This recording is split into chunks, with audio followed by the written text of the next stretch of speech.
pasukan Raja Wali atau pasukan paraglider Hamas yang disebut dengan Kataib al-Sakr. Sakr itu bahasa Arab untuk Raja Wali. Itu kan mempersiapkan para layang itu kan tidak singkat ya.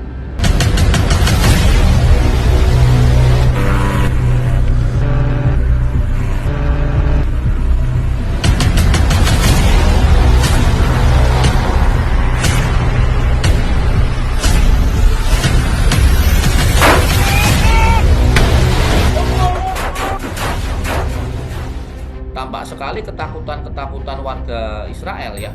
Mereka berbondong-bondong ke bandara untuk melarikan diri dari Israel. Itu menunjukkan serangan ini menimbulkan efek gentar atau deterrence effect, efek yang menakutkan bagi Israel walaupun skalanya sebenarnya sangat kecil kan.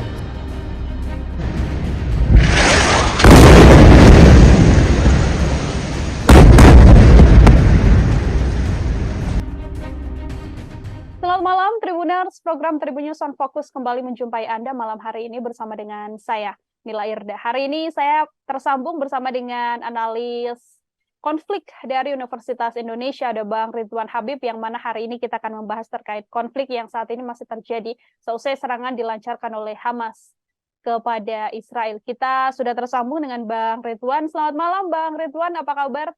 Selamat malam Nila, baik, Ya. baik. Baik, Abang, terima kasih banyak untuk kesempatannya bisa berbincang bersama dengan saya dalam program Tribun News on Focus. Saya mau mengulik atau membahas lebih detail ini, Bang Ridwan, terkait Israel yang kemudian berhasil diserang oleh Hamas. Banyak pihak yang mengatakan ini seakan-akan intelijen dari Israel yang digadang-gadang begitu kuat, begitu punya kemampuan yang cukup canggih, kemudian bisa kecolongan. Apakah Abang juga punya pandangan yang sama? Ini intelijen dari Israel kecolongan atas serangan dari Hamas ini, Bang?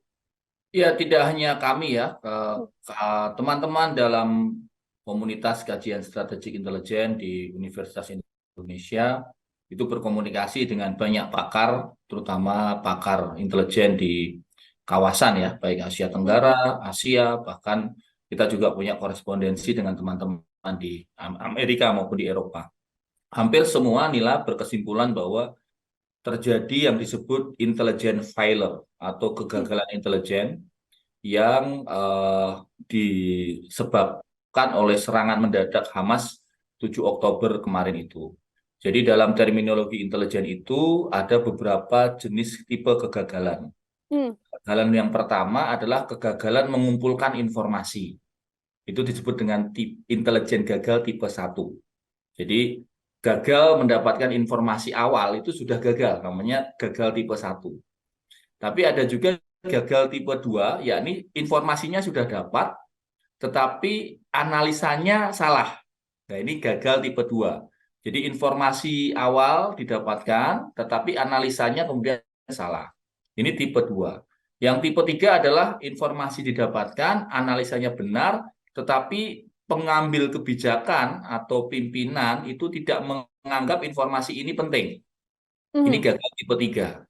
Nah, gagal tipe 4 adalah informasi benar, analisa benar, pengambil kebijakan memakai informasi itu, tetapi upaya kontra tidak dilakukan. Jadi tidak ada upaya kontra intelijen terhadap informasi itu. Nah, dalam konteks serangan ini, dalam konteks serangan Hamas ke Israel, menurut kami semuanya gagal.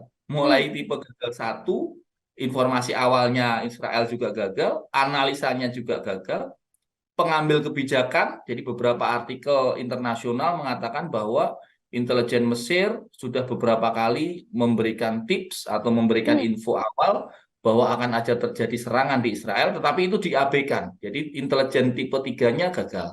Dan juga tidak ada upaya kontra kan, sehingga semua tipe intelijen, semua tipe kegagalan intelijen terjadi dalam kasus Hamas melawan Israel yang Sabtu kemarin itu, Nila. Oke, ada 4 tipe kegagalan intelijen yang kemudian semuanya gagal dilakukan oleh intelijen Israel. Apakah ini kemudian menjadi bagian bahwa sebenarnya intelijen Israel terlalu meremehkan kemampuan dari Hamas kalau dari kacamata Bang Ridwan? Ya, teori konspirasinya mengatakan bahwa memang intelijen Israel membiarkan itu terjadi. Ini beberapa teori ya. Jadi saya sampaikan juga ada yang menganggap bahwa ini memang sengaja dibiarkan oleh intelijen Israel sebagai alasan bagi Israel, terutama bagi Perdana Menteri Netanyahu, untuk memulai sebuah perang besar Oke. terhadap jalur Gaza. Tapi itu konspiratif ya, konspiratif, Hmm. dan mungkin di dalam negeri Israel sendiri juga jadi perdebatan. Banyak juga yang menyayangkan kalau itu memang benar-benar diambil oleh Mossad, bahwa memang Mossad tahu tapi dibiarkan, ini resikonya terlalu tinggi buat politik dalam negeri Israel. Nah, jadi dalam konteks ini semuanya terjadi nih lah, mulai Hmm. dari gagal 1 sampai gagal 4 itu terjadi dalam peristiwa itu. Hmm. Artinya lebih masuk akal memang dikatakan tadi Bang Ridwan ini adalah murni kegagalan intelijen ketimbang tadi konspirasi yang muncul adalah kesengajaan dari intelijen Israel, begitu Bang? Ya, dalam strategic intelligence tadi semua Hmm. kemungkinan kita kita hitung ya. Hmm. Semua kemungkinan kita hitung karena misalnya ya pasukan Raja Wali atau pasukan paraglider Hamas yang disebut dengan Kataib al-Sakr. Sakr itu bahasa Arab untuk Raja Wali. Itu kan mempersiapkan para layang itu kan tidak singkat ya.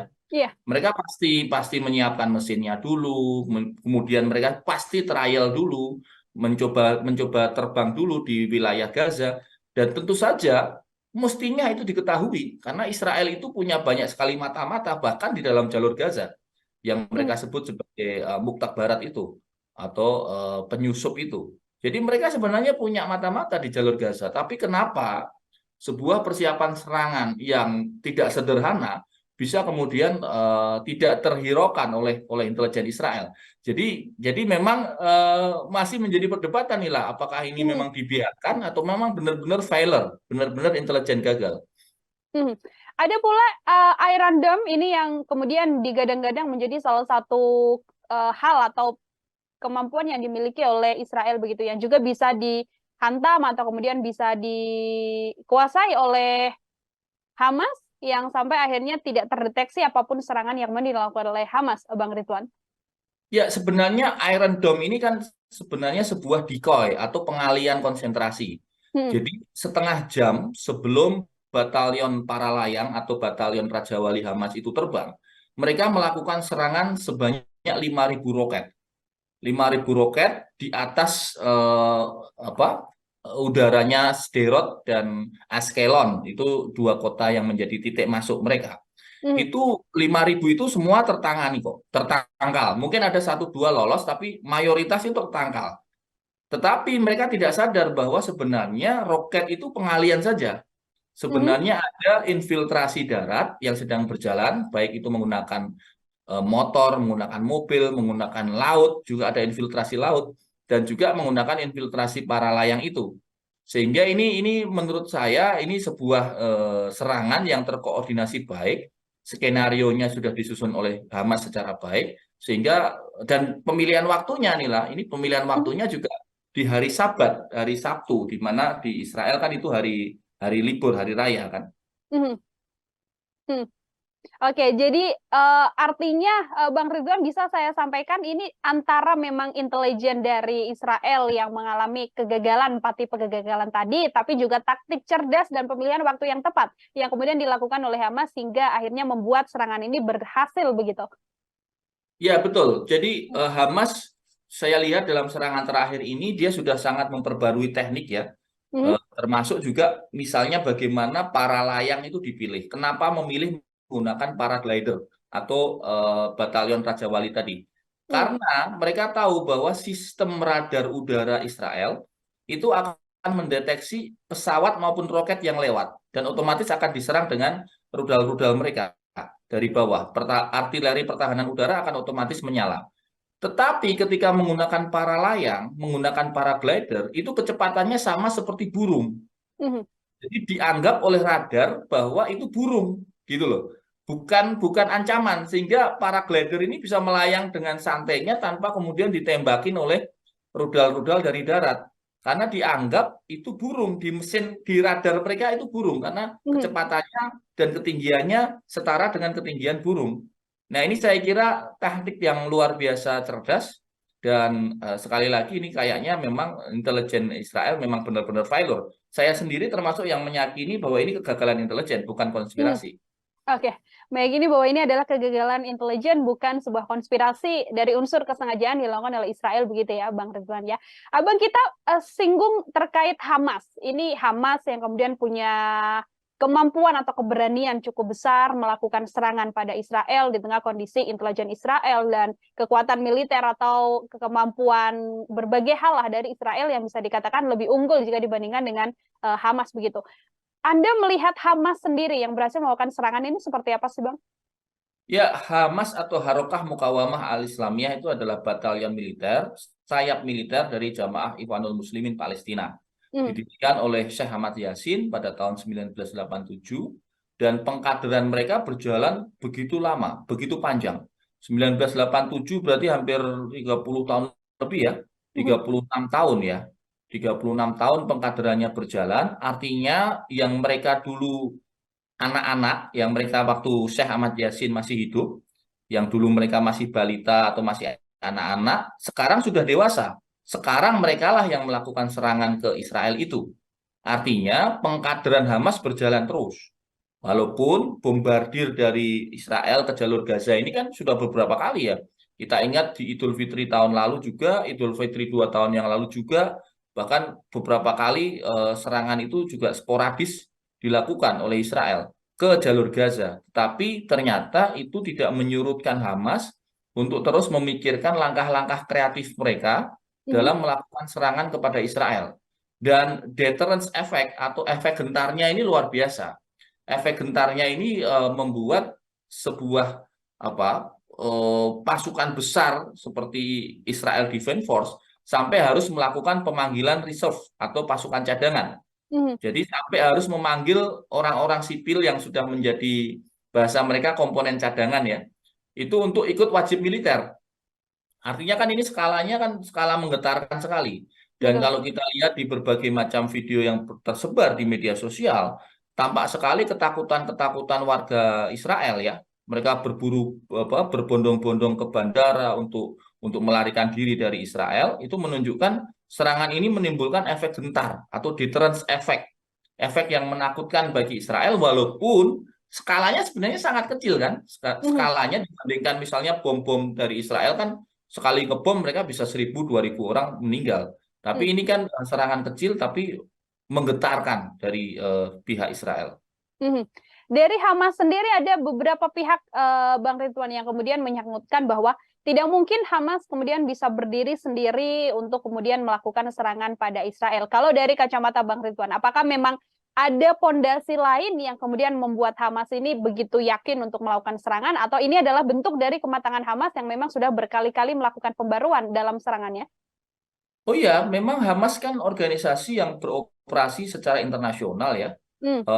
Mereka didukung tentu saja yang jelas-jelas sudah terlihat adalah didukung Iran ya.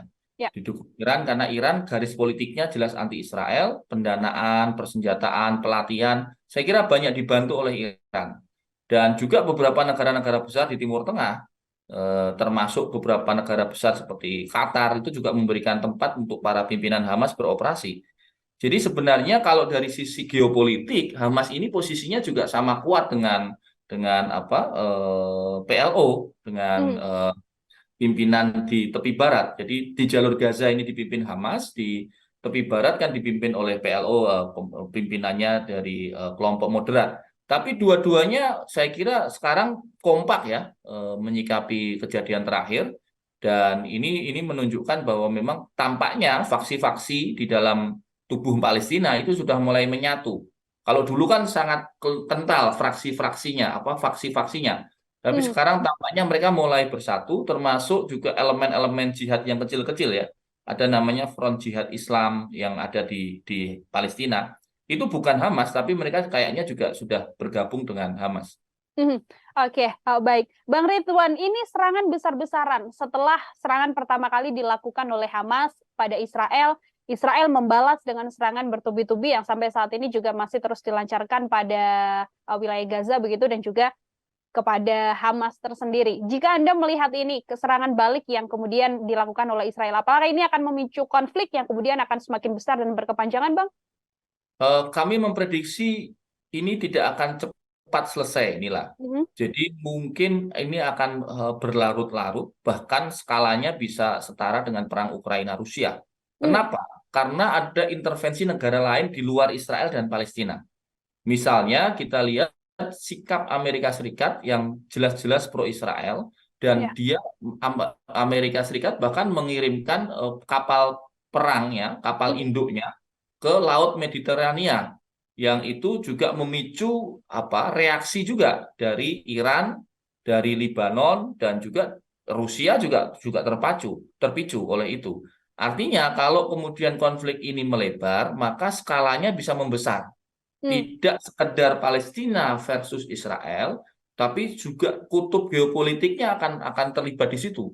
Misalnya nanti bagaimana sikapnya Arab Saudi, bagaimana nanti sikapnya misalnya Cina, bagaimana sikapnya Rusia terhadap intervensi yang dilakukan oleh negara lain seperti Amerika Serikat. Jadi ini tidak sederhana. Saya kira ini tidak akan cepat selesai. Dengan sandera yang sekarang dipegang Hamas sekitar 100 sampai 200 orang, itu tidak mudah untuk kemudian Israel melakukan upaya pembebasannya. Dan kalau sandera-sandera ini tidak dibebaskan, maka politik dalam negeri Israel akan goyang. Perdana Menterinya akan digoyang secara politik dan dia bisa jatuh. Kalau Netanyahu jatuh, partai Likud jatuh, maka partai oposisi yang lebih moderat menghadapi Palestina mungkin bisa mengambil kendali. Itu baru kemudian perangnya mungkin akan selesai. Tapi sepanjang masih Netanyahu, ya saya kira akan lama, akan berlarut-larut. Bisa berpotensi berlarut-larut dan juga berkepanjangan begitu. Potensi atau ancaman paling besar yang berkemungkinan akan terjadi dari pandangan Bang Ridwan akan seperti apa? Karena Amerika sudah bergabung, sudah pasti. Rusia juga sudah menyatakan sikap dan memberikan dukungan pada Hamas. Korea Utara juga sudah menyatakan sikap memberikan dukungan pada Hamas, meskipun belum yang sampai memberikan persenjataan atau pasokan amunisi dan sebagainya, Bang Ridwan. Ya, tata geopolitik kita memang sekarang fragmented sekali ya, nilai ya. Misalnya dalam konteks perang Ukraina-Rusia kan juga sudah terbelah. Nah, apalagi sekarang kasus ini. Ini dampak terbesarnya saya kira justru pada ekonomi dalam negeri Israel. Mereka pasti akan sangat-sangat terdampak karena kebutuhan perang ini tidak murah, gitu ya. Belum lagi ketidakpercayaan publik dalam negeri Israel terhadap pemerintahnya sendiri. Tadi salah satu contohnya adalah berbondong-bondongnya para pengusaha, para warga yang di Israel untuk melarikan diri dari Israel karena ketakutan dengan serangan Hamas, dan itu pasti akan menggoyang politik dalam negeri Israel. Dan di sisi lain kita tahu bahwa daya tahan atau endurance dari Hamas di jalur Gaza itu kan sudah teruji puluhan tahun kan. Jadi mereka sudah eksis sejak 1987. Jadi sudah 36 tahun. 36 tahun mereka eksis, sehingga dengan gempuran-gempuran bom yang sangat masif tiap hari ini, saya tidak yakin akan menyurutkan semangat perlawanan dari Gaza. Sebaliknya itu justru akan semakin menimbulkan militansi ya, militansi dari pemuda-pemuda di Palestina. Secara amunisi atau kemampuan untuk bertahan dan juga kemampuan untuk menyerang, Bang Ridwan, jika melihat dari Hamas dan juga Israel. Kalau Israel bala bantuan dan juga kemudian persenjataannya, apakah bisa dikatakan pasti jauh lebih unggul dibandingkan Hamas, atau Hamas juga berpotensi untuk bisa bertahan dan melakukan serangan balik? Di atas kertas jauh lebih unggul. Jauh lebih unggul Israel, jelas. Karena dari sisi persenjataan, dari sisi pesawat, dari sisi bom, dari sisi apapun lah, you name it lah, dari semua persenjataan itu pasti Israel lebih unggul. Tetapi dari sisi mental, ya ini namanya mental negara yang dijajah, pasti mereka lebih militan, ya kan?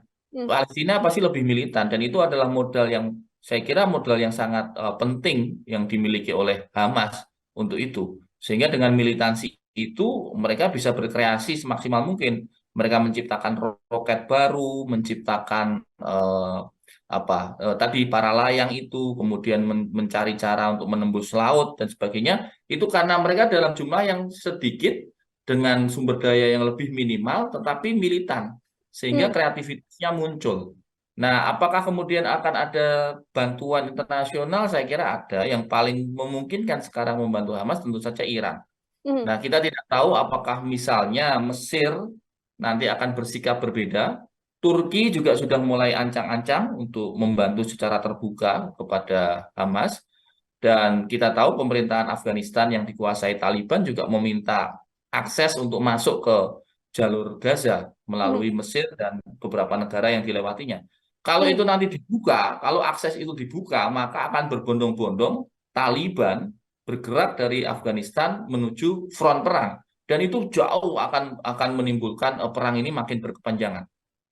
Makin berkepanjangan. Sekarang juga militan Iran dan juga militan dari Lebanon sudah menyatakan sikap untuk siap membantu dan turun untuk terjun melakukan konflik bersama dengan Hamas. Ini cukupkah Bang Ridwan, dari kacamata Bang Ridwan, untuk bisa menandingi kemampuan yang saat ini secara tertulis lebih unggul Israel daripada Hamas?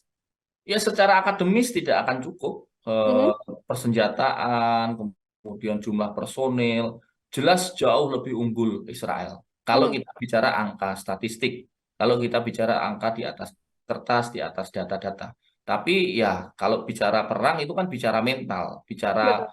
strategi, bicara militansi.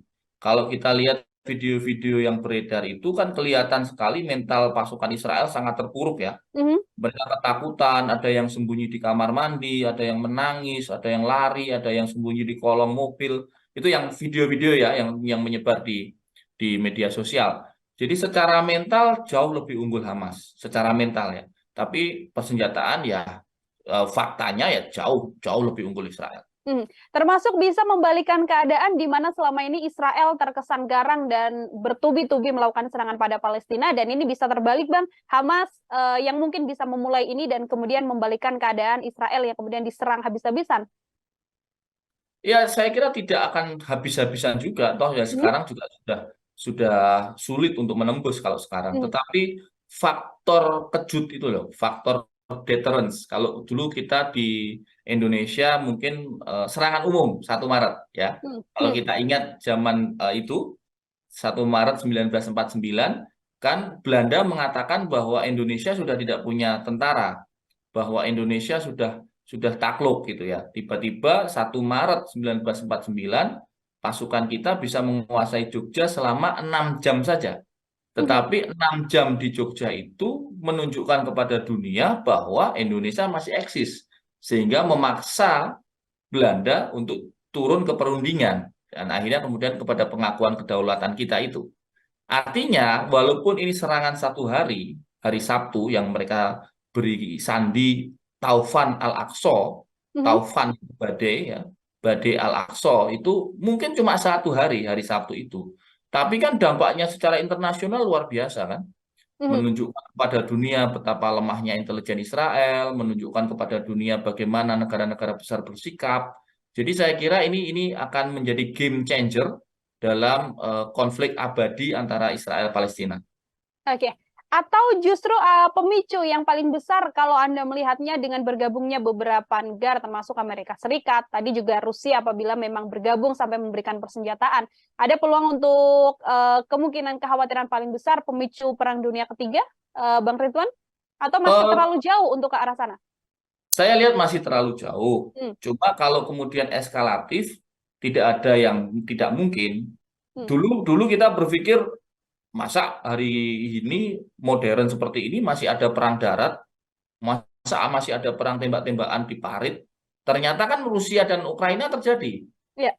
Mereka masih saling tembak-tembakan di darat gitu. Hmm. Perang darat beneran gitu. Dan yang sesuatu yang sudah tidak kita bayangkan akan terjadi di abad 22 ini. Tapi Hmm. ternyata itu terjadi. Jadi kalau kemudian apakah akan memicu perang yang lebih besar? Semua kemungkinan possible. Hmm. Apalagi dengan intervensi-intervensi negara besar, pasti juga akan mengubah peta dunia. Nantinya, Hmm.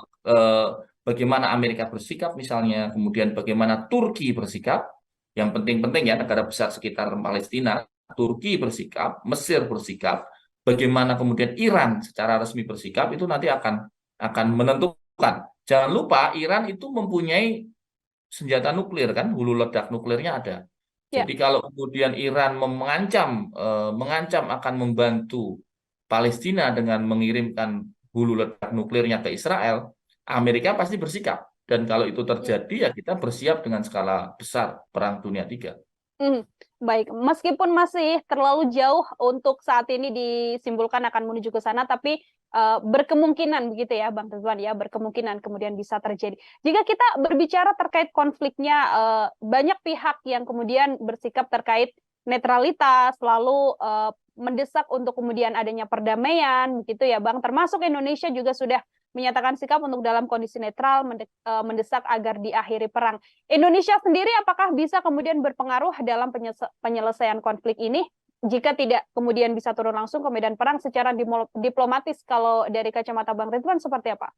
Saya kira pernyataan Bapak Presiden Joko Widodo sudah sangat tepat ya, meminta semua pihak menahan diri, tidak terjadi eskalasi, menurunkan tensi eskalasi, dan saling menghormati kemanusiaan. Jadi ini kan yang rugi adalah kemanusiaan itu sendiri, humanity itu sendiri. Jadi sikap Indonesia sudah benar, termasuk juga sikap Ibu Menteri Luar Negeri yang akan berkomunikasi dengan negara-negara besar untuk menyikapi situasi terkini. Indonesia tentu saja Nila, kita adalah negara yang sangat strategis. Kita punya sumber daya manusia yang sangat banyak, kita punya sumber daya energi yang sangat besar. Pasti juga didengar suara kita di fora pergaulan diplomasi internasional. Jadi tentu saja sikap Indonesia ditunggu dan saat ini sudah tepat. Saya sangat mendukung sikap Bapak Presiden yang netral dan menurunkan tensi eskalasi supaya kemudian Indonesia juga menjadi satu negara yang signifikan menciptakan perdamaian dunia karena itu adalah amanat dari pembukaan Undang-Undang Dasar kita. Oke, untuk kemudian bisa menyelesaikan konflik ini dengan desakan agar bisa segera selesai begitu ya. Indonesia juga dikatakan dengan bantuan PBB dan negara-negara ASEAN berpotensi bisa kemudian menjadi juru netral untuk mendamaikan kedua konflik besar ini. Kalau dari kacamata Bang Ridwan seperti apa? Ya, sangat strategis. Ibu Menlu mempunyai komunikasi yang sangat baik dengan dua pihak. Dengan Palestina, beliau juga sangat baik. Komunikasi back channel dengan Israel juga ada. Kemudian dengan Iran, dengan negara Saudi, dengan negara-negara besar, Ibu Menlu juga sangat didengar. Jadi saya kira kita juga berharap Kementerian Luar Negeri Indonesia menjadi bagian penting untuk meredakan tensi ketegangan di Timur Tengah dan menjadi negara yang strategis untuk menciptakan perdamaian dunia. Baik, terakhir dari saya, Bang Ridwan, ini kalau kita melihat sikap tegas sudah dikeluarkan oleh Turki dan juga Iran dalam konflik ini, ada sejumlah negara-negara Islam di wilayah Timur Tengah yang sampai saat ini memang masih belum bersikap begitu. Kalau dari kacamata Anda untuk penyelesaian konflik atau untuk meredam konflik ini, atau mungkin justru berpihak pada Hamas atau mungkin penyataan sikap pada Israel, hal apa yang berkemungkinan bisa dilakukan oleh negara-negara tersebut? Saya melihat mereka masih menghitung-hitung ya nilai ya, karena situasinya kan dinamis ya. Mereka kan juga punya hubungan dagang dengan Israel, mereka punya hubungan ekonomi dengan Israel, tentu saja mereka juga menghitung. Di sisi lain, rakyatnya kan juga banyak yang sudah turun jalan untuk membela Palestina. Jadi saya memahami negara-negara di Timur Tengah tidak semuanya langsung serta-merta menyampaikan sikap, karena mereka masih menghitung dari sisi ekonomi, hubungan mereka dengan Israel, dari sisi politik dalam negeri, bagaimana sikap rakyatnya terhadap pemerintahnya itu. Jadi saya kira kita tunggu saja nih lah dalam mungkin 1 minggu ke depan bagaimana sikap-sikap negara lain itu. Termasuk juga perbedaan antara sikap kemudian negara Muslim dan juga negara-negara Eropa dalam konflik ini, Bang Ridwan? Oh ya, tentu saja. Negara-negara Eropa kan mayoritas kan mereka Amerika sentris ya. Mereka melihat kiblatnya dari sisi sikap Amerika. Baik, terima kasih banyak Bang Ridwan, luar biasa penjelasannya untuk konflik berkepanjangan dan berkemungkinan bisa berpotensi lebih luas lagi meskipun baru berjalan beberapa hari saat ini. Terima kasih sekali lagi Bang Ridwan, semoga ke depan kita bisa berbincang lagi dalam obrolan lainnya. Terima kasih. Ya, Tribuners, demikian Tribun News on Focus malam hari ini. Nantikan program Tribun News on Focus selanjutnya. Sanila Irda pamit undur diri. Terima kasih dan sampai jumpa. Download Tribun X sekarang. Menghadirkan lokal menjadi Indonesia.